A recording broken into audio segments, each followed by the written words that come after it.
नमस्ते। इस चर्चा में आपका बहुत बहुत स्वागत है। आज हम एक बेहद पावरफुल और इंस्पायरिंग टेक्स्ट के गहरे अर्थों को डिकोड करने वाले हैं।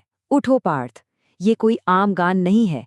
ये इंसान के अंदर के उस डर और घबराहट से लेकर एक परम शांति तक पहुंचने की बहुत ही खूबसूरत दार्शनिक यात्रा है। तो चलिए, बिना किसी देरी के सीधे इसके शब्दों और उनके पीछे छिपे मनोविज्ञान में गोता लगाते हैं। सबसे पहली चीज जो इस टेक्स्ट में हमारा ध्यान खींचती है वो है एक बहुत ही गहरी उलझन। मन में क्यों ये द्वंद्व है छाया। जरा सोचिए, कोई भी बड़ी चुनौती सामने आने पर या किसी बड़े फैसले से ठीक पहले जो एक मानसिक उथल-पुथल होती है ना, ये सीधे उसी की बात कर रहा है। यही वो हिचकिचाहट और टेंशन है जहां से इस पूरी यात्रा की शुरुआत होती है। तो आइए सबसे पहले इस मानसिक संघर्ष की असली जगह को समझने की कोशिश करते हैं। यानी बात करते हैं जीवन की रणभूमि की। जीवन एक रणभूमि है।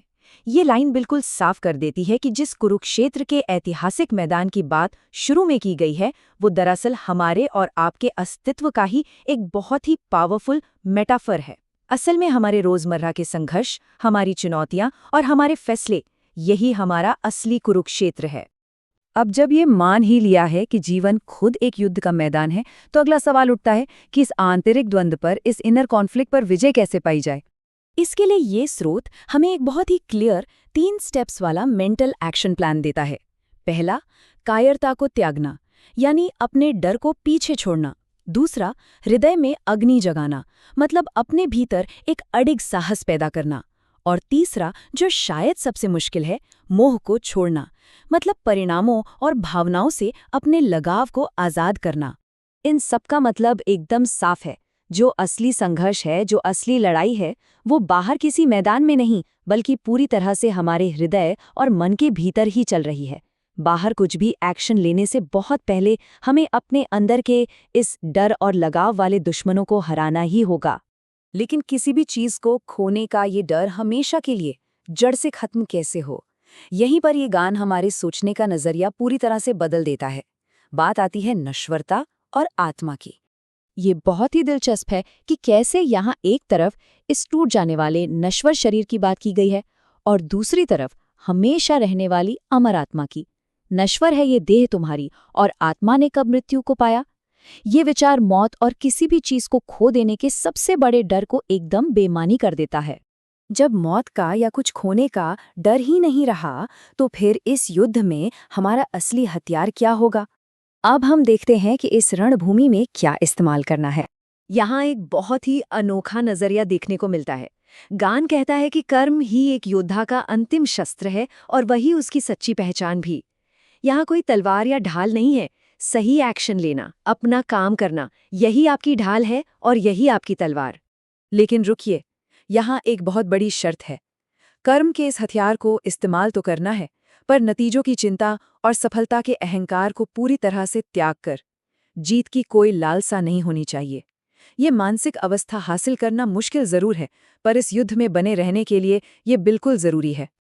और जब हम नतीजों से इस तरह पूरी तरह अलग हो जाते हैं, डिटैच हो जाते हैं, तब जाकर हम अपने उस परम उद्देश्य को पूरा कर पाते हैं, जो है अधर्म का नाश और धर्म की रक्षा।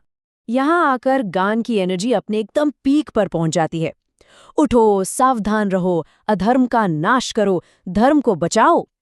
सारे आंतरिक द्वंद्व अब खत्म हो चुके हैं। अब सोचने का वक्त नहीं है। अब एक के बाद एक सीधे कमांड्स हैं जो एकदम स्पष्ट और धर्मी एक्शन की मांग करते हैं। इस तीव्र और जबरदस्त एक्शन के आह्वान के तुरंत बाद टोन में एक बहुत बड़ा बदलाव आता है। हम बढ़ते हैं पूर्ण स्वीकृति और परम शांति की ओर। जरा इन शब्दों की गहराई पर गौर कीजिए। जो हुआ वो अच्छा था, जो होगा वो सुंदर होगा। ये पूर्ण समर्पण का, एक टोटल सरेंडर का क्रांतिकारी दर्शन है।